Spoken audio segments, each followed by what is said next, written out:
ಓಂ ಶ್ರೀ ಮಹಾಗಣಾಧಿಪತಿಯೇ ನಮಃ. ಓಂ ಶ್ರೀ ಮಾತ್ರೇ ನಮಃ. ಓಂ ಶ್ರೀ ಗುರುಭ್ಯೋ ನಮಃ. ಸಮಸ್ತ ಕನ್ನಡ ವೀಕ್ಷಕರಿಗೆ ನಮಸ್ಕಾರ. ನೀವು ಮೊದಲನೇ ಬಾರಿ ನಮ್ಮ ಚಾನೆಲ್ ನೋಡ್ತಾ ಇದ್ದರೆ ದಯವಿಟ್ಟು ಸಬ್ಸ್ಕ್ರೈಬ್ ಮಾಡಿ ಅಂತ ಹೇಳ್ತಾ, ಪ್ರಮುಖವಾಗಿ ಈ 2026ನೇ ಇಸ್ವಿಯಲ್ಲಿ ಜನವರಿಯಿಂದ ಜೂನ್ವರೆಗೆ ಬಹಳಷ್ಟು ಸಮಸ್ಯೆಗಳಾಗಿರಬಹುದು, ಅವಮಾನಗಳಾಗಿರ್ಬೋದು ಅಥವಾ ಯಶಸ್ಸುಗಳಾಗಿರಬಹುದು, ಒಂದು ರೀತಿ ಇರುವಂತಹ ಗ್ರಹ ಗೋಚಾರ ಸಂಚಾರ ಅನ್ನೋದು ಕೆಲವೊಂದು ದ್ವಾದಶ ರಾಶಿಗಳಿಗೆ ಅನುಕೂಲ ಪ್ರತಿಕೂಲ ಫಲಗಳನ್ನು ನೀಡ್ತಾ ಇರುತ್ತೆ. ಮತ್ತು ಜುಲೈಯಿಂದ ಈ ಡಿಸೆಂಬರ್ವರೆಗೆ ಪ್ರಮುಖವಾಗಿ ಬುಧನ ಅಧಿಪತಿಯಾಗಿರುವಂತಹ ಬುಧನ ರಾಶಿಯಾಗಿರುವಂತಹ ಕನ್ಯಾ ರಾಶಿ ಜಾತಕದವರಿಗೆ, ಕನ್ಯಾ ಲಗ್ನದವರಿಗೆ ಈ ಬರುವಂತಹ 6 ತಿಂಗಳ ಕಾಲದಲ್ಲಿ ಯಾವ ರೀತಿ ಇರುತ್ತೆ, ಅವರ ಆದಾಯ, ವೃತ್ತಿ ಉದ್ಯೋಗ ವಿಷಯಗಳಾಗಿರ್ಬೋದು, ಆರೋಗ್ಯವಾಗಿರ್ಬೋದು, ವೈವಾಹಿಕ ಜೀವನ ಸಂಬಂಧಗಳಾಗಿರ್ಬೋದು, ಪ್ರೀತಿ ಪ್ರೇಮ ವ್ಯವಹಾರಗಳಾಗಿರ್ಬೋದು, ವಿದ್ಯಾರ್ಥಿಗಳಿಗೆ ಈ ರೀತಿ ಪ್ರತಿಯೊಂದು ವಿಷಯದಲ್ಲಿ ಕೂಡ ಕನ್ಯಾ ರಾಶಿಯವರಿಗೆ ಯಾವ ರೀತಿ ಅನುಕೂಲ ಮತ್ತು ಯಾವ ವಿಷಯಗಳಲ್ಲಿ ಮುಂಜಾಗ್ರತೆ ಕ್ರಮ ತಗೋಬಹುದು ಅನ್ನೋದು ನಾವು ಸಂಕ್ಷಿಪ್ತವಾಗಿ ಈ ವಿಡಿಯೋದಲ್ಲಿ ತಿಳಿದುಕೊಳ್ಳೋಣ. ಕೊನೆಯವರೆಗೂ ನೋಡಿ, ನಿಮಗೆ ಖಂಡಿತ ನಿಮಗೆ ಈ ವಿಡಿಯೋ ಇಷ್ಟ ಆಗುತ್ತೆ. ಸೊ ಅದರಿಂದ ಲೈಕ್ ಮಾಡಿ ಅಂತ ಹೇಳ್ತಾ, ಪ್ರಮುಖವಾಗಿ ಕನ್ಯಾ ರಾಶಿಯವರ ಸ್ವಭಾವವನ್ನು ನಾವು ನೋಡಿದ್ರೆ ತುಂಬ ಪರ್ಫೆಕ್ಷನ್ ಪೀಪಲ್ ಅಂತ ಹೇಳ್ಬೋದು. ಪ್ರತಿಯೊಂದರಲ್ಲಿ ಕೂಡ ಪರ್ಫೆಕ್ಷನಿಸ್ಟ್, ಕಂಪಲ್ಸರಿ ಕೂಡ ಕ್ರಮಬದ್ಧವಾಗಿರಬೇಕು, ಅನನ್ಯವಾಗಿರಬೇಕು. ಆ್ಯಂಡ್ ತುಂಬ ಭ್ರಮೆಗಳಲ್ಲಿ ಬದುಕುವಂತಹ ವ್ಯಕ್ತಿಗಳಲ್ಲ, ಅಂದರೆ ತುಂಬ ಪ್ರಾಕ್ಟಿಕಾಲಿಟಿಗೆ ಇಂಪಾರ್ಟೆನ್ಸ್ ಕೊಡ್ತಾರೆ, ವಾಸ್ತವಕ್ಕೆ ಹತ್ತಿರವಾಗಿ ಯೋಚನೆ ಮಾಡ್ತಾರೆ. ಸೊ ಕುತ್ಕೊಂಡು ಆಲೋಚನೆಗಳು ಮಾಡ್ಕೊತ ಟೈಮ್ ವೇಸ್ಟ್ ಮಾಡ್ಕೊಳ್ಳೋದಕ್ಕಿಂತ ಸೊ ಆ ಪ್ರಯತ್ನದಿಂದ ಬರುವಂತಹ ಎಫರ್ಟನ್ನು ಹಾಕೋದಕ್ಕೆ ಇನ್ನು ಏನಪ್ಪ ಅಂದರೆ ಕಮ್ಮಿ ಇನ್ವೆಸ್ಟ್ಮೆಂಟಿಂದ, ಕಮ್ಮಿ ಕಷ್ಟದಿಂದ ಬಹಳಷ್ಟು ಲಾಭಗಳು ಬರೋದಕ್ಕೆ ಪ್ರಯತ್ನಗಳು ಮಾಡ್ತಾ ಇರ್ತಾರೆ. ಬಟ್ ಇವರಲ್ಲಿರುವಂತಹ ಸ್ಟ್ರಾಟಜಿ ಆಗಿರ್ಬೋದು, ಅವರಲ್ಲಿರುವಂತಹ ನಾಲೆಡ್ಜ್ ಆಗಿರಬಹುದು, ಎಕ್ಸಲೆಂಟಾಗಿ ಕಮ್ಮಿ ಇನ್ವೆಸ್ಟ್ಮೆಂಟಲ್ಲೇ ಬಹಳಷ್ಟು ಜೀವನದಲ್ಲಿ ಆದಾಯವನ್ನು ಪಡೆಯೋದರಲ್ಲಿ ಕೂಡ ಬಹಳಷ್ಟು ಸಂದರ್ಭಗಳಲ್ಲಿ ಸಕ್ಸಸ್ ಆಗ್ತಾ ಇರ್ತಾರೆ. ಇನ್ನು ಪ್ರತಿ ಒಂದು ವಿಷಯವನ್ನು ಕೂಡ ಯಾವುದೂ ಕೂಡ ರಹಸ್ಯಗಳನ್ನು ಈ ವ್ಯಕ್ತಿಗಳ ಮುಂದೆ ನಾವು ಅದನ್ನು ಹೈಡ್ ಮಾಡಲಿಕ್ಕಾಗಲ್ಲ. ಸೊ ತುಂಬ ಸುಲಭವಾಗಿ ರಹಸ್ಯ ಭೇದ ಮಾಡುವಂತಹ ಶಕ್ತಿ ಇವರಿಗೆ ಇರುತ್ತೆ. ಸೊ ಅದರಿಂದಾನೇ ಪ್ರತಿ ಒಬ್ಬರಲ್ಲಿರುವಂತಹ ಸಣ್ಣ ಪುಟ್ಟ ವಿಷಯಗಳಲ್ಲಿ ಸೂಕ್ಷ್ಮವಾಗಿರುವಂತಹ ತಪ್ಪುಗಳು, ದೋಷಗಳು ಇವರಿಗೆ ಕಾಣಿಸುತ್ತೆ. ಬಟ್ ಅದನ್ನು ನೇರವಾಗಿ ಹೇಳೋದ್ರಿಂದ ನಿಷ್ಠೂರವನ್ನು ತಂದುಕೊಳ್ತಾರೆ, ಬಹಳಷ್ಟು ಜನರನ್ನು ದೂರ ಮಾಡಿಕೊಳ್ತಾರೆ. ಸೊ ಈ ರೀತಿ ವಿಷಯಗಳಿಂದ ಕೆಲವೊಂದು ಸಾರಿ ಮಾತಿನಿಂದ ಸಮಸ್ಯೆಗಳನ್ನು ಅಥವಾ ಕೆಲವೊಂದು ಆತಂಕಗಳನ್ನು ಎದುರಿಸುವಂಥ ಸಂದರ್ಭಗಳನ್ನೋದು ಇರುತ್ತೆ. ಬಟ್ ಎಕ್ಸ್ಟ್ರಾರ್ಡಿನರಿಯಾಗಿ ಒಂದು ಕೆಲಸದಲ್ಲಿ ಏನಾದರೂ ಕೈ ಹಿಡಿದಿದ್ದಾರೆ ಅಂದರೆ ತುಂಬ ಡೆಡಿಕೇಶನ್, ಪಂಕ್ಚುಯಾಲಿಟಿಯಿಂದ ಆ ಕೆಲಸ ಕಂಪ್ಲೀಟ್ ಆಗೋವರೆಗೂ ಕೂಡ ಇವರು ಅಷ್ಟು ಡೆಡಿಕೇಷನ್ನಿಂದ ವರ್ಕಲ್ಲಿ ಇರುತ್ತೆ.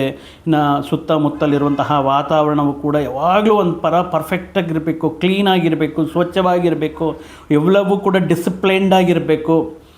ಪ್ರತಿಯೊಂದು ಕೂಡ ಹೈಜೀನ್ಗೆ ಇಂಪಾರ್ಟೆಂಟ್ ಕೊಡ್ತಾ ಇರುತ್ತೆ. ಬಟ್ ಅಂತಹ ಕನ್ಯಾ ರಾಶಿಯವರಿಗೆ 2026 ಪ್ರಥಮಾರ್ಥದಲ್ಲಿ ನಾವು ನೋಡುವುದಾದರೆ ಈ ತುಂಬ ಸಾಕಷ್ಟು ಆತಂಕಗಳನ್ನು ನೋಡಿರಬಹುದು, ಪ್ರಾಬ್ಲಮ್ಸ್ನ ಫೇಸ್ ಮಾಡಿರಬಹುದು. ಸೊ ಎಲ್ಲನೂ ಕೂಡ ಪ್ಲ್ಯಾನ್ ಮಾಡಿಕೊಳ್ಳಿರುವಂತಹ ರೀತಿಯಲ್ಲಿ ಅದನ್ನು ಎಕ್ಸಿಕ್ಯೂಟ್ ಮಾಡದೇ ಆಗದೇ ಇರೋದಾಗಿರಬಹುದು, ಅಥವಾ ಕೆಲವೊಂದು ಪ್ರಯತ್ನಗಳಲ್ಲಿ ಆರಂಭದಲ್ಲಿ ಎಲ್ಲ ಅನುಕೂಲವಾಗಿ ಕೊನೆ ಕ್ಷಣದಲ್ಲಿ ಅದು ಮಧ್ಯದಲ್ಲೇ ಬಿಡುವಂತಹ ಸಂದರ್ಭಗಳಾಗಿರಬಹುದು. ಕೆಲವೊಂದು ಪ್ರಯೋಗಾತ್ಮಕವಾಗಿ ಮಾಡಿರುವಂತಹ ಕೆಲವೊಂದು ವಿಷಯಗಳಲ್ಲಿ ನೋಡೋಣ, ಪ್ರೂವ್ ಮಾಡ್ಕೊಳ್ಳೋಣ ಅನ್ನುವಂತಹ ವಿಷಯಗಳಲ್ಲಿ ಡಿಸಪಾಯಿಂಟ್, ಅಂದರೆ ಆ ವ್ಯಕ್ತಿಗಳ ನಿಜ ಬಣ್ಣ ಗೊತ್ತಾಗಿ ಅಂತಹ ವ್ಯಕ್ತಿಗಳಿಗೆ, ಪ್ರದೇಶಗಳಿಗೆ ದೂರ ಇರೋದಾಗಿರಬಹುದು. ಆಕಸ್ಮಿಕವಾಗಿ ಆರೋಗ್ಯ ಸಮಸ್ಯೆಗಳಿಗೂ ಉಲ್ಬಣವಾಗುವುದಾಗಿರಬಹುದು, ಅಥವಾ sometimes there are few people hospitalised ಆಗಿರಬಹುದು. ಅದು ನಿಮ್ಮ ವೈಯಕ್ತಿಕ ಗೋಚಾರದಲ್ಲಿ ನೋಡಿದ್ರೆ ಗೊತ್ತಾಗುತ್ತೆ ಆರೋಗ್ಯ ವಿಷಯದ ಬಗ್ಗೆ. ಇನ್ನು ಕೆಲವೊಂದು ಅಂದರೆ ಸಡನ್ನಾಗಿ ಹೆಲ್ತ್ ಅಪ್ಸೆಟ್ ಆಗೋದು, ಸೊ ಇಮಿಡಿಯೇಟಾಗಿ ಹಾಸ್ಪಿಟಲೈಸೇಷನ್ ಆಗೋದು, ಈ ರೀತಿ ವಿಷಯಗಳಿಂದ ಆಗಿರ್ಬೋದು ಕೆಲವೊಂದು ವ್ಯಕ್ತಿಗಳಿಗೆ. ಅಥವಾ ಕೆಲವೊಂದು ಸಾರಿ ಅನ್ಎಕ್ಸ್ಪೆಕ್ಟೆಡ್ ಆಗಿ ವಾತಾವರಣ ಬದಲಾವಣೆಯಿಂದ ಅಥವಾ ವಿಪರೀತವಾಗಿರುವಂತಹ ಹೆವಿ ಟೆಂಪರೇಚರ್ ನೋಡಿದ್ವಿ. ಸೊ ಅದರಿಂದ ಕೂಡ ಉಷ್ಣ ಸಂಬಂಧಪಟ್ಟಂತಹ ಸಮಸ್ಯೆಗಳು, ಜ್ವರ ಇತ್ಯಾದಿ ವಿಷಯಗಳನ್ನು ಕೂಡ ಪ್ರಥಮಾರ್ಥದಲ್ಲಿ ಆರೋಗ್ಯ ಸಮಸ್ಯೆಗಳಲ್ಲಿ ಏರುಪೇರುಗಳನ್ನು ಕೂಡ ನೋಡಿರಬಹುದು. ಬಿಕಾಸ್ ಈ ಪ್ರಥಮಾರ್ಥದಲ್ಲಿ ಅನುಕೂಲ ಗ್ರಹ ಸಂಚಾರ ಯಾವುದೂ ಆ ರೀತಿ ಸಪೋರ್ಟ್ ಮಾಡ್ತಾ ಇರಲಿಲ್ಲ.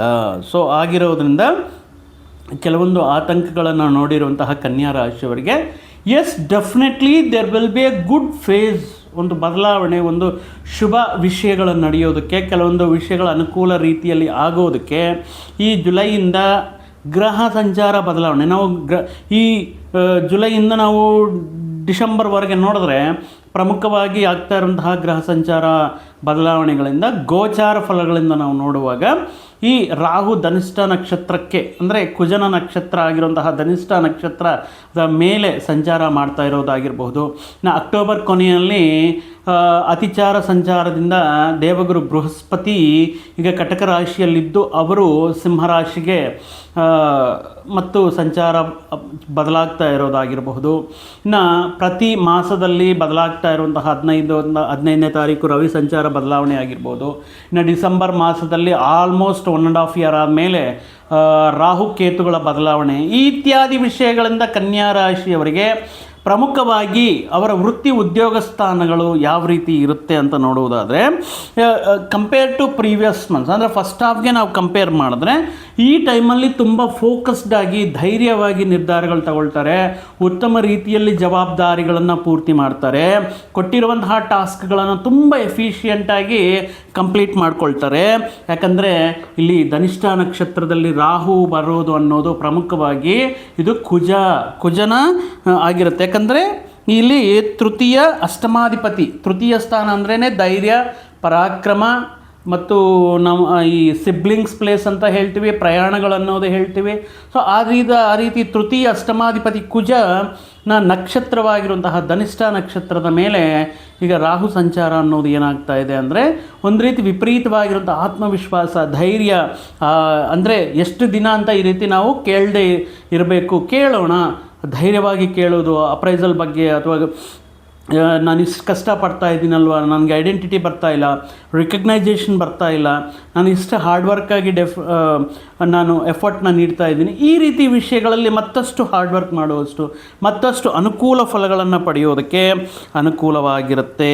ಸೊ ಆಗಿರೋದ್ರಿಂದ ಈ ಟೈಮಲ್ಲಿ ಲೆಟ್ಸ್ ನೋಡೋಣ ನಿಮ್ಮಲ್ಲಿ ಯಾವ ರೀತಿ ಜವಾಬ್ದಾರಿಗಳನ್ನು ನಿಭಾಯಿಸುವಂತಹ ಶಕ್ತಿ ಇದೆ ಅನ್ನುವಂತಹ ಒಂದು ದೃಷ್ಟಿಯಿಂದ ನಿಮ್ಮ ಮೇಲಧಿಕಾರಿಗಳಾಗಿರಬಹುದು, ನಿಮ್ಮ ಸಂಸ್ಥೆ ಆಗಿರಬಹುದು, ನಿಮಗೆ ಮತ್ತಷ್ಟು ಉತ್ತಮ ರೀತಿಯಲ್ಲಿ ಜವಾಬ್ದಾರಿಗಳನ್ನು ವಹಿಸ್ಕೊಡೋದಾಗಿರ್ಬೋದು, ಅದರಲ್ಲಿ ನಿಮ್ಮನ್ನು ನೀವು ಪ್ರೂವ್ ಮಾಡ್ಕೊಳ್ಳೋದಾಗಿರಬಹುದು.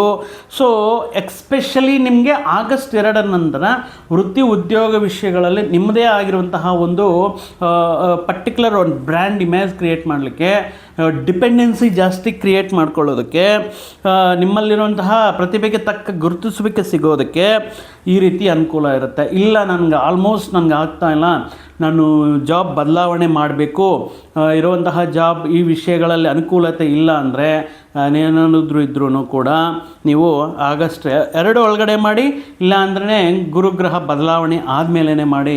ಈ ಮಧ್ಯದಲ್ಲಿ ಇರುವಂತಹ ಜಾಬಲ್ಲೇ ಕಂಟಿನ್ಯೂ ಮಾಡೋದಕ್ಕೆ ಪ್ರಯತ್ನ ಮಾಡಿ. ಹೊಸ ಉದ್ಯೋಗ ಪ್ರಯತ್ನಗಳು, ಅಥವಾ ಜಾಬ್ ಚೇಂಜ್ ಮಾಡ್ತಾ ಇದ್ದೀರಾ ಅಥವಾ ಉದ್ಯೋಗಕ್ಕೋಸ್ಕರ ಪ್ರಯತ್ನ ಮಾಡ್ತಾ ಇದ್ದೀರಾ ಅನ್ನೋರಿಗೆ ಅಕ್ಟೋಬರ್ ನಂತರ ಅನುಕೂಲವಾಗಿರುತ್ತೆ. ಅಲ್ಲಿ ಗುರುಗ್ರಹವು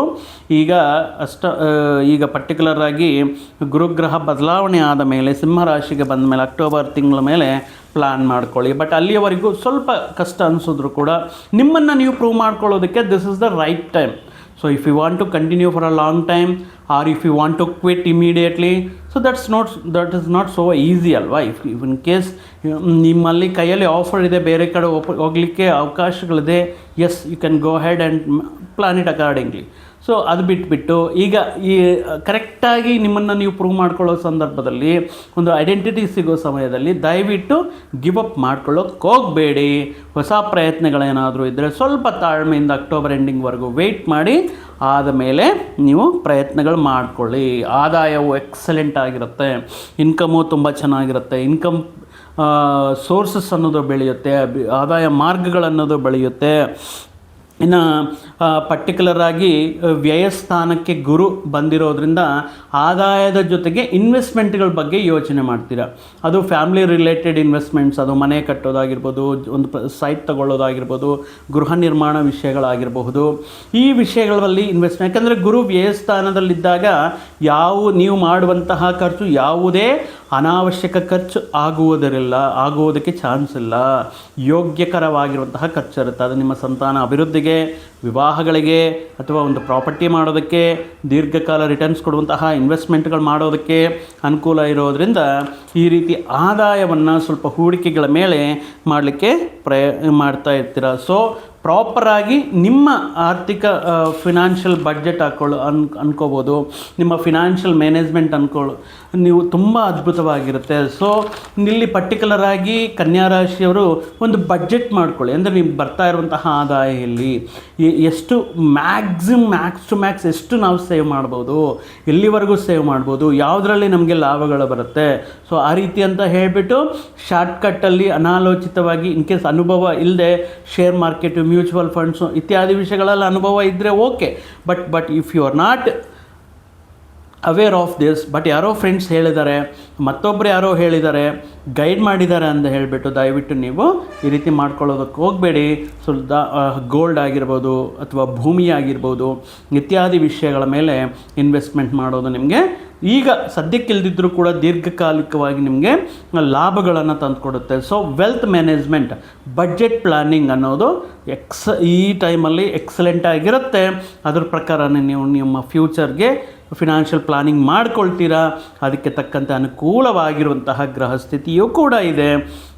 ಆದರೆ ಈ ಡಿಸೆಂಬರ್ವರೆಗೂ ನಾವು ಹೇಳ್ತಾ ಇರೋದ್ರಿಂದ ಎಸ್ಪೆಷಲಿ ನವಂಬರ್ ಮಂತಲ್ಲಿ ಮಾತ್ರ ನೀವು ಮಾಡುವಂತಹ ಇನ್ವೆಸ್ಟ್ಮೆಂಟ್ಸ್ ಆಗಿರಬಹುದು ಅಥವಾ ಪ್ರಮುಖವಾಗಿರುವಂತಹ ನಿರ್ಧಾರಗಳಾಗಿರಬಹುದು ಸ್ವಲ್ಪ ನಿಮಗೆ ಹಣ ನಷ್ಟ ಮಾಡುವಂಥದ್ದು ಅಥವಾ ಟೈಮ್ ವೇಸ್ಟ್ ಆಗುವಂಥದ್ದು, ಅನಾವಶ್ಯಕವಾಗಿರುವಂತಹ ಪ್ರಯಾಣಗಳು ಉಂಟು ಮಾಡುವಂಥದ್ದು ಆಗ್ತಾ ಇರೋ ಕಾರಣದಿಂದ in case if you want to sale something if you want to reinvest on something, ನೀವು ಮತ್ತೆ ಕೊಳ್ಳೋದು, ಮಾರೋದು ಅಥವಾ ನಿಮಗಿರುವಂತಹ ಅದನ್ನು ಮಾರಿಬಿಟ್ಟು ಹೊಸದೇನಾದರೂ ತಗೊಳ್ಳೋದು, ಈ ರೀತಿ ವ್ಯವಹಾರಗಳಿದ್ದರೆ ಮ್ಯಾಕ್ಸಿಮಮ್ ನವಂಬರಲ್ಲಿ ಅವಾಯ್ಡ್ ಮಾಡಿ.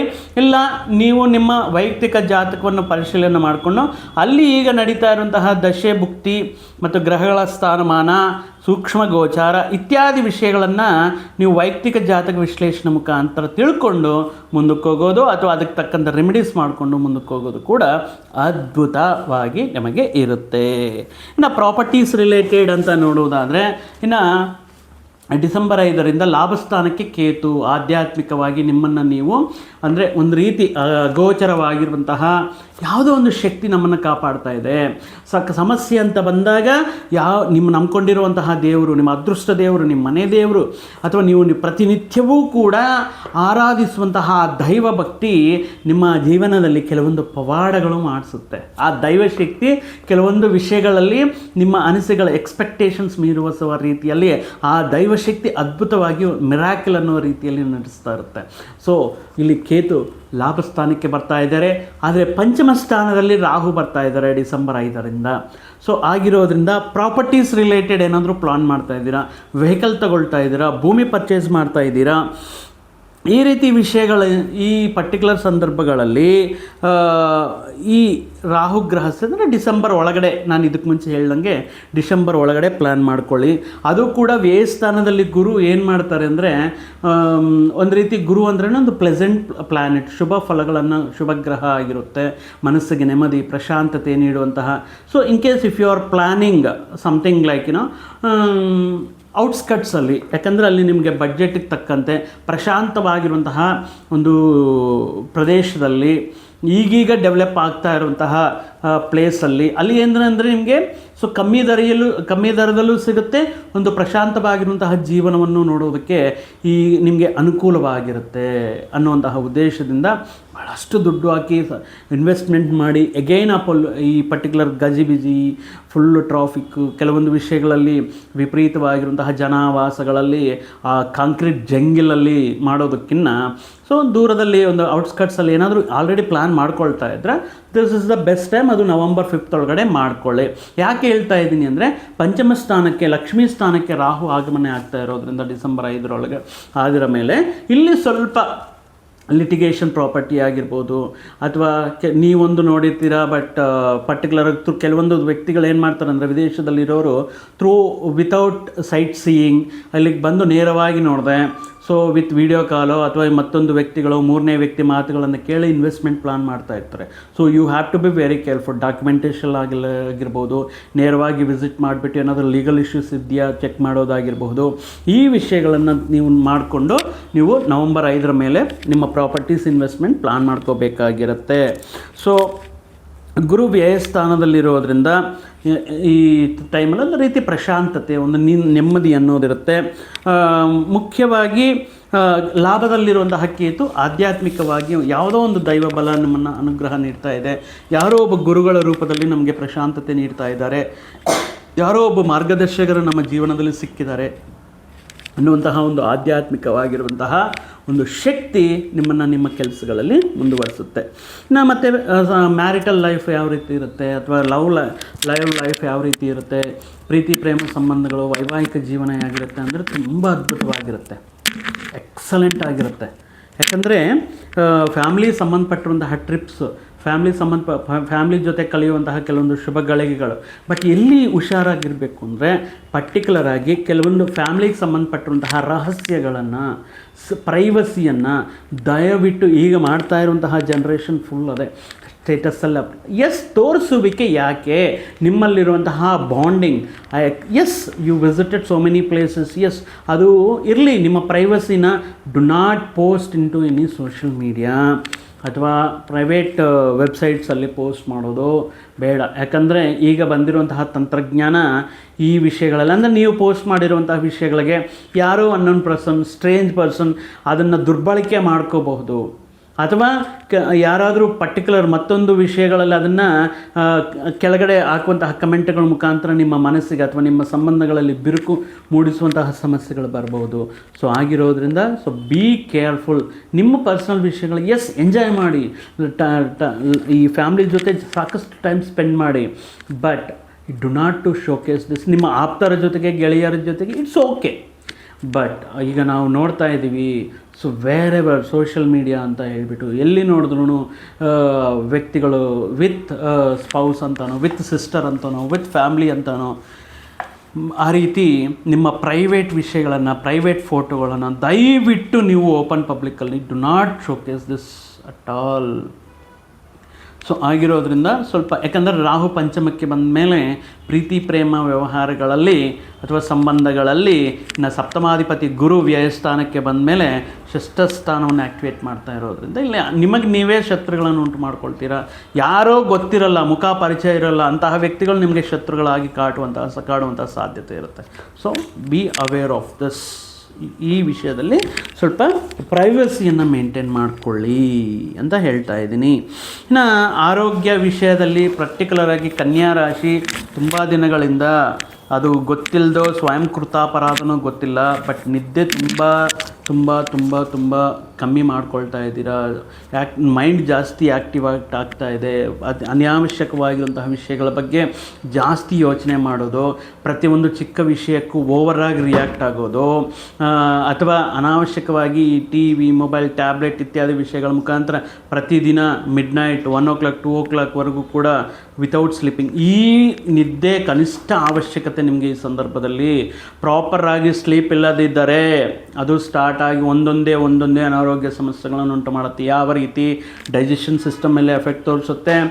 ಆ್ಯಂಡ್ ಪರ್ಟಿಕ್ಯುಲರಾಗಿ ಸ್ಲೀಪ್ ಆಪ್ನಿಯಾ ಅನ್ನೋ ಕೆಲವೊಂದು ಸಂದರ್ಭಗಳಲ್ಲಿ ಈ ತಲೆ ಸುತ್ತು ಇತ್ಯಾದಿ ವಿಷಯಗಳು, ಮತ್ತು ಕೆಲವೊಂದು ಸಲ ಪಲ್ಪಿಟೇಷನ್, ಈ ರೀತಿ ವಿಷಯಗಳು, ವಿಪರೀತವಾಗಿರುವಂತಹ ಸ್ಟ್ರೆಸ್ ತಗೊಳ್ಳೋ ಕಾರಣದಿಂದ ಅತಿಯಾಗಿ ಯೋಚನೆ ಮಾಡೋದ್ರಿಂದ, ಜಾಸ್ತಿ ಮಾನಿಟರ್ ಸ್ಕ್ರೀನ್, ನೇತ್ರ ಸಂಬಂಧಪಟ್ಟಿರುವಂತಹ ಸಂಬಂಧಗಳು, ಈ ನೇತ್ರ ಅನಾರೋಗ್ಯ ಸಮಸ್ಯೆಗಳು, ಕಣ್ಣಿಗೆ ಸಂಬಂಧಪಟ್ಟಿರುವಂಥ ಅನಾರೋಗ್ಯ ಸಮಸ್ಯೆಗಳು, ಹೊಟ್ಟೆಗೆ ಸಂಬಂಧಪಟ್ಟಿರುವಂತಹ ಸಮಸ್ಯೆಗಳು, ಪಾದಗಳಿಗೆ ಸಂಬಂಧಪಟ್ಟಿರುವಂತಹ ಸಮಸ್ಯೆಗಳು, ಬೋನ್ಸ್ ರಿಲೇಟೆಡ್ ಪ್ರಾಬ್ಲಮ್ಸು, ಈ ರೀತಿ ಏನೋ ಒಂದು ಆರೋಗ್ಯ ಸಮಸ್ಯೆಗಳಲ್ಲಿ ಬರ್ತಾ ಇರುವಂಥ ಕಾರಣದಿಂದ ಡೈಲಿ ರೊಟೀನ್ ಏನಿದೆಯೋ ಅದನ್ನು ಕಂಟಿನ್ಯೂ ಮಾಡಿಕೊಳ್ಳಿ. ಅದಕ್ಕೆ ಹೇಳಿದ್ದಾರೆ 8 ಗಂಟೆಗೆ ಡಿನ್ನರ್ ಮಾಡಿಬಿಟ್ಟು 9 o'clock or 10 o'clock, ಮ್ಯಾಕ್ಸಿಮಮ್ 10 o'clockಗೆ ನಿದ್ದೆ ಹೋಗೋದು. ಕ್ವಾಲಿಟಿ ನಿದ್ದೆ, ಅದು ಕೂಡ ಕಂಪ್ಲೀಟ್ 9 to 10 hours ನೀವು ನಿದ್ದೆಗೆ ಸ್ಪೆಂಡ್ ಮಾಡಿ. 8 hours actually, but if you want to take 1 hour extra ಮಾಡಿ. ಸೊ ಈ ಎಷ್ಟು ಜಾಸ್ತಿ ನಿಮಗೆ ಈ ಕ್ವಾಲಿಟಿ ಸ್ಲೀಪಿಂಗ್ ಅನ್ನೋದಿರುತ್ತೋ ಅಷ್ಟು ಹೆಲ್ತಿಯಾಗಿರ್ತೀರ. ದೈಹಿಕ ವ್ಯಾಯಾಮ ಮತ್ತು ಹೊರಗಡೆ ಫುಡ್ನ ಅವಾಯ್ಡ್ ಮಾಡೋದು. ಯಾಕಂದರೆ ಡೈಜೆಷನ್ ಮೇಲೆ ಇಂಪ್ಲಿಮೆಂಟ್ ಆಗ್ತಾ ಇರೋ ಕಾರಣದಿಂದ. ಬಿಕಾಸ್ ಯಾಕೆ ನಿದ್ದೆ ಅಂದರೆ, ಬಿಕಾಸ್ ನೀವು ರಾತ್ರಿ ಡಿನ್ನರ್ ಆದಮೇಲೆ ಮಾಡುವಂತಹ ನಿದ್ದೆ ಕಂಪ್ಲೀಟ್ ಎನರ್ಜಿ ಸಿಸ್ಟಮ್ನ ಅಲ್ಲಿ ವರ್ಕ್ ಮಾಡಲಿಕ್ಕೆ ಸ್ಟಾರ್ಟ್ ಆಗುತ್ತೆ. ನೀವು ತಗೊಂಡಿರುವಂತಹ ಡೇಯಲ್ಲಿ ತಗೊಂಡಿರುವಂಥ ಆಹಾರ ಅದನ್ನು ಎನರ್ಜಿಯಾಗಿ ಕನ್ವರ್ಟ್ ಮಾಡಿ, ಈ ರೀತಿ ಕೆಲವೊಂದು ನಿಮಗೆ ಸೈನ್ಸ್ ಓದಿರುವಂತಹ ವ್ಯಕ್ತಿಗಳಿಗೆ ಅರ್ಥ ಆಗಿರುತ್ತೆ. So for that reason, so you have to take a good quality sleep ಅಂತ ಹೇಳ್ತಾ ಇದ್ದೀನಿ. ನಿದ್ದೆ ಅಂತ ಹೇಳಿದ್ದಾರೆ ಅಂತ ಹೇಳ್ಬಿಟ್ಟು ಎಲ್ಲ ಕೆಲಸ ಕಾರ್ಯಗಳನ್ನು ಬಿಟ್ಟು ನಿದ್ದೆ ಹೋಗೋದಲ್ಲ. ಸೊ ಪಾರ್ಟಿಕ್ಯುಲರ್ ಆಗಿ ನಿದ್ದೆ ಟೈಮ್ ನಿದ್ದೆಗೆ ಬಿಟ್ಕೊಟ್ಟು ಮ್ಯಾಕ್ಸಿಮಮ್ ವಿಶ್ರಾಂತಿ ತಗೊಳ್ಳೋದಕ್ಕೆ ಪ್ರಯತ್ನ ಮಾಡಿ, ಸ್ಟ್ರೆಸ್ ಲೆವೆಲ್ಸ್ನ ಕಮ್ಮಿ ಮಾಡ್ಕೊಳ್ಳಿ ಅಂತ ಹೇಳಬಹುದು. ಇನ್ನು ಈಗ ವಿದ್ಯಾರ್ಥಿಗಳಿಗೆ ಎಕ್ಸಲೆಂಟ್ ಆಗಿದೆ. ಪಂಚಮದಲ್ಲಿ ರಾಹು ಮತ್ತು ವ್ಯಯದಲ್ಲಿ ಗುರು, ಫೋಕಸ್ಡ್ ಆಗಿರ್ತೀರ. ಬಟ್ ಈ ಸಂದರ್ಭದಲ್ಲಿ ಈ ಅದರ್ ಪರ್ಸನ್ಸ್ ಲೈಕ್ ಕೆಟ್ಟ ಸಹವಾಸಗಳಾಗಿರ್ಬೋದು, ಅಥವಾ ಕೆಟ್ಟ ಸಹವಾಸ ಯಾವುದು ಕೆಟ್ಟದ್ದಂತೂ ಇರಲ್ಲ, ಬಟ್ ಒಂದು 4-5 ಜನ ಸ್ನೇಹಿತರಿದ್ದಾಗ ಒಬ್ಬೊಬ್ರದ್ದು ಒಂದೊಂದು ಮೆಂಟಾಲಿಟಿ ಇರುತ್ತೆ, ಒಬ್ಬೊಬ್ರಿಗೆ ಒಂದೊಂದು ಯೋಚನೆ ಬರುತ್ತೆ. ಸೊ ಅಲ್ಲಿಗೆ ಹೋಗೋಣ, ಅಲ್ಲಿ ಸುತ್ತಾಡ್ಕೊಂಡು ಬರೋಣ, ಇಲ್ಲಿ ಸುತ್ತಾಡ್ಕೊಂಡು ಬರೋಣ, ಅಥವಾ ಒಂದು ಲಾಂಗ್ ರೈಡ್ ಹೋಗೋಣ. ಈ ರೀತಿ ವಿದ್ಯಾರ್ಥಿಗಳಿಗೆ ಫೋಕಸ್ ಅನ್ನೋದು ಕಮ್ಮಿ ಆಗುತ್ತೆ ಆಫ್ಟರ್ ಡಿಸೆಂಬರ್. ಯಾಕಂದರೆ ಮೇಯ್ನ್ ಅಲ್ಲೇ ರಿವಿಷನ್ಗಾಗಿರ್ಬೋದು, ಅಥವಾ ಮೇಯ್ನ್ ಎಕ್ಸಾಮ್ಸ್ಗೆ ಪ್ರಿಪರೇಷನ್ ಆಗಿರ್ಬೋದು, ಅಥವಾ ನೆಕ್ಸ್ಟ್ ಬರುವಂತಹ ಕಾಂಪಿಟೇಟಿವ್ ಎಕ್ಸಾಮ್ಸ್ಗೆ ಪ್ರಿಪರೇಷನ್ ಆಗಿರ್ಬೋದು. From there you are going to start ಅಲ್ವಾ. ಸೊ ಆಗಿರೋದ್ರಿಂದ ಸ್ವಲ್ಪ ಫೋಕಸ್ಡ್ ಆಗಿ ಮ್ಯಾಕ್ಸಿಮಮ್ ಅಂದರೆ ಸೆಲ್ಫ್ ಪ್ರಾಕ್ಟೀಸ್ ಮಾಡ್ಕೊಳ್ಳೋದಕ್ಕೆ ಪ್ರಯತ್ನ ಮಾಡಿ. ಇವೆಲ್ಲ ನೆಕ್ಸ್ಟ್ ಅಂದರೆ ಎಂಜಾಯ್ಮೆಂಟ್ ಮಾಡೋ ಟೈಮಲ್ಲಿ ಮಾಡ್ಬೋದು, ಯಾವಾದರೂ ಹಾಲಿಡೇಸು, ವೆಕೇಷನು ಈ ರೀತಿ ಇದ್ದಾಗ okay. But when it comes to that education, ಈ ಡಿಸ್ಟ್ರ್ಯಾಕ್ಷನ್ಸ್ ಅನ್ನೋದು ಜಾಸ್ತಿ ಇರುತ್ತೆ. ಅದು just a day 1 hour pleasantness ಅಂದ್ಕೊಳ್ಳಿ, ಹ್ಯಾಪಿನೆಸ್, 1 day ಹ್ಯಾಪಿನೆಸ್ಗೋಸ್ಕರ ನೀವು ಏನಾಗುತ್ತೆ ಅಂದರೆ ದ ಮೇನ್ ಟೈಮ್ನ ವೇಸ್ಟ್ ಮಾಡ್ತಾ ಇದ್ದೀರಾ ಅನ್ನೋದನ್ನ ತಿಳ್ಕೊಬೇಕಾಗಿರುತ್ತೆ. Time is more precious for the students. ನಾವು ಅದಕ್ಕೆ ಸೊ ವಿಪರೀತವಾಗಿರುವಂಥ ಕಾಂಪಿಟೇಷನ್ ಇದೆ. ಸೊ ಆಗಿರೋದ್ರಿಂದ ನೀವು ಸ್ಪೆಂಡ್ ಮಾಡುವಂತಹ 1 ಗಂಟೆ ಆಗಿರಬಹುದು, you may learn so many things in that 1 particular hour ಅಂತ ಹೇಳ್ತಾ, ಸೊ ವಿದ್ಯಾರ್ಥಿಗಳು ಸ್ವಲ್ಪ ಫೋಕಸ್ಡ್ ಆಗಿರಿ.